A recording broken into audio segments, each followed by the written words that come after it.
When I decided that I was going to tell him that I wanted a divorce, I texted my therapist, our marriage counselor, and I was like, I need to tell him that I want a divorce, but I want to do it in a session so that there's like a mediator present. Got us in like ASAP, like 2 days later.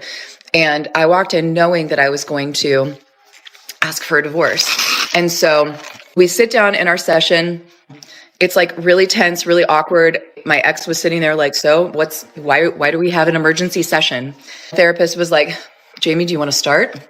And I just started crying. And I was like, I want a divorce. It's hard for me to like say the words.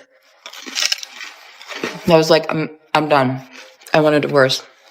He sat there quiet. I'm sitting next to him crying. He didn't move. He didn't look at me. He didn't react at all. He just was stone cold. And eventually our therapist was like, would you like to respond? So he responded right away. And he's like, fine, let's. What made this moment stand out was the difference in their reactions. While one expected an emotional confrontation, the other stayed calm and composed. Sometimes the strongest response isn't saying more. It's accepting the situation, staying in control, and moving forward. And I just was like, I looked at my therapist and I was just like kind of stunned. Like I knew that I was ready to leave that day, but I couldn't believe that that was his reaction. There was no empathy. There was no compassion. There was no like wanting to fight for us, which I didn't think that there would be, but you just always hope that like one last try, We went home that night. We didn't speak. He slept on the couch. I woke up and went to work the next day, came home. He was playing PlayStation that night. I sat next to him. We hadn't talked in 24 hours. And I said, can we talk about what happened yesterday? And he was just playing, just looking straight ahead. And he was like, what's to talk about? In my mind, I'm thinking, this is our last ditch effort to like steer this ship around, And I was like, so what are we going to do? And he just kept playing. And he was like, I already got an apartment. I already took my name off of the lease. He had done things within that 24 hours.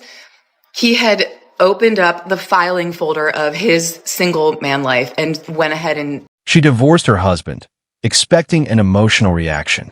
Instead, he stayed calm, accepted the change, and focused on rebuilding his life. By the time she looked back, he had already moved on. Sometimes the hardest part isn't the breakup.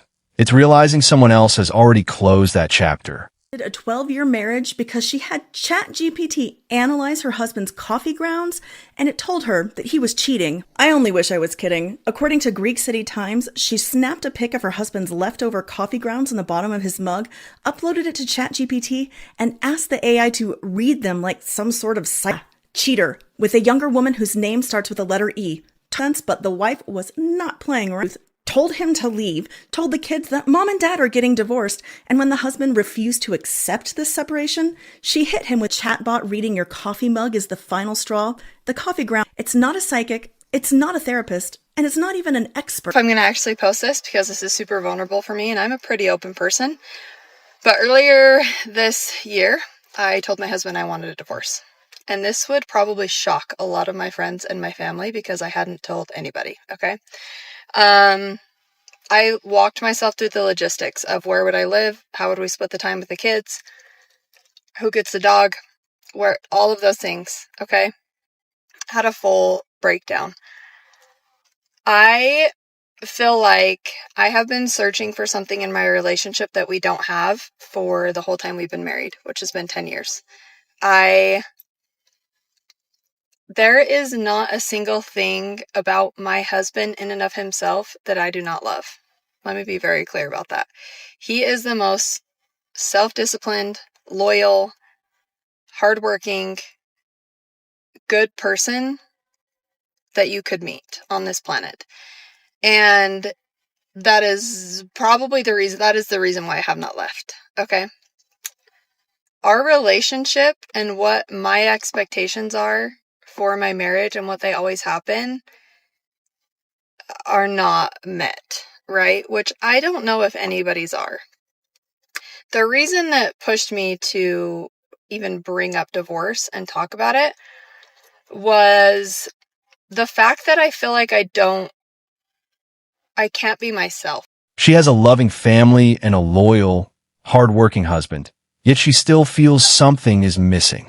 Sometimes people search for change without realizing the value of what they already have. I'm 32 years old. I am a mom of 3, and I still don't know who I am. So for me to be like, oh, I can't be myself, or you don't love me for who I am, isn't really fair because I don't know who I am. Of course, I could get a divorce and try to go find the love that I'm craving with somebody else. But that's going to come with its own hardships, its own complications, and ones that I'm not willing to take on, right? I love Ryan. He is the best father, okay?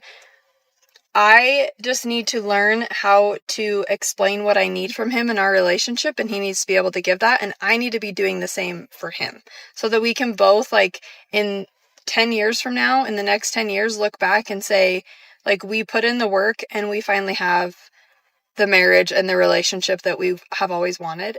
Looking at the comments, viewers had mixed reactions. Some said they regretted leaving a good partner, while others believed there was more to the story.